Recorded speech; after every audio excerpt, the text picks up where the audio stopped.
শাহজাহানের দাদাগিরি অতীত করেছি, অতীতই থাকবে।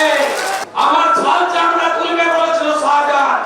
3 বার সরবেরিয়ায় ওর বাড়ির সামনে দাঁড়িয়ে মিষ্টি খেয়েছি, মিষ্টি খাইয়ে দিয়েছি। জেলবন্দি রয়েছেন শেখ শাহজাহান। তবে রবিবার সন্দেশখালী 2 নম্বর ব্লকের কানমারিতে দাঁড়িয়ে সেই বহিষ্কৃত তৃণমূল নেতাকে নিশানা করলেন শুভেন্দু অধিকারী। আর প্রায় একই সময়ে শাহজাহানের বিরুদ্ধে দায়ের হওয়া মামলার তদন্তে সন্দেশখালীতে পৌঁছে গেল সিবিআই। আমরা চাই শাহজাহানের ফাঁসি হোক, আমরা চাই শাহজাহানের ফাঁসি হোক।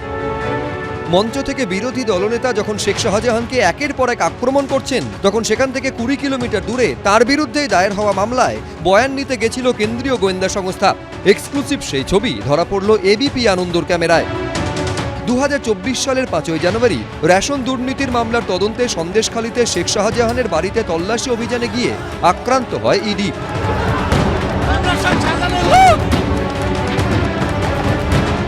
তারপর থেকে সামনে আসে সন্দেশখালীর দাপুটে তৃণমূল নেতা শেখ শাহজাহানের একের পর এক কীর্তি। মহিলাদের ওপর অত্যাচার থেকে জমি দখল, গুচ্ছ গুচ্ছ অভিযোগ ওঠে শাহজাহান অ্যান্ড কোম্পানির বিরুদ্ধে। একাধিক মামলা দায়ের হয়। তেমনই একটি মামলায় সন্দেশখালীর দাউদপুরের বাসিন্দা এবং অভিযোগকারী ঝুমা মণ্ডলের বয়ান রেকর্ড করতে তার বাড়িতে যান সিবিআই আধিকারিকরা। কিন্তু বিজেপি কর্মী ঝুমা সেই সময় ছিলেন সন্দেশখালী 2 নম্বর ব্লকের কানমারিতে শুভেন্দু অধিকারীর সভায়। ফলে বেশ কিছুক্ষণ অপেক্ষা করেন সিবিআই আধিকারিকরা। তারপর তারা ফিরে আসেন ধামাখালীতে। একটি বেসরকারি গেস্ট হাউসে লাঞ্চ সারেন। দলীয় কর্মসূচি সেরে সেখানেই পৌঁছন বিজেপি কর্মী। তারপর গেস্ট হাউসে বসে তার বয়ান রেকর্ড করেন সিবিআই আধিকারিকরা। শুভেন্দু অধিকারীর সভায় তিনি ব্যস্ত থাকার কারণে দীর্ঘক্ষণ তারা অপেক্ষা করেন।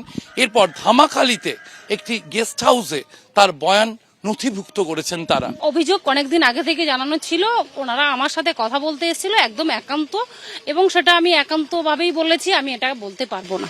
শাহজাহানের কেসে আপনারা কি বিচার পাওয়ার দিকে?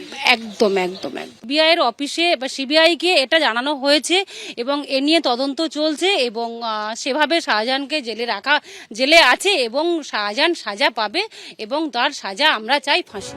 তবে যেদিন বিরোধী দলনেতা সন্দেশখালীতে সভা করতে গেলেন, সেদিনই সন্দেশখালী কাণ্ডে শেখ শাহজাহানের বিরুদ্ধে সিবিআই এর টিম যাওয়ায় বিষয়টি যে কাকতালীয় তা ভাবতে নারাজ তৃণমূল।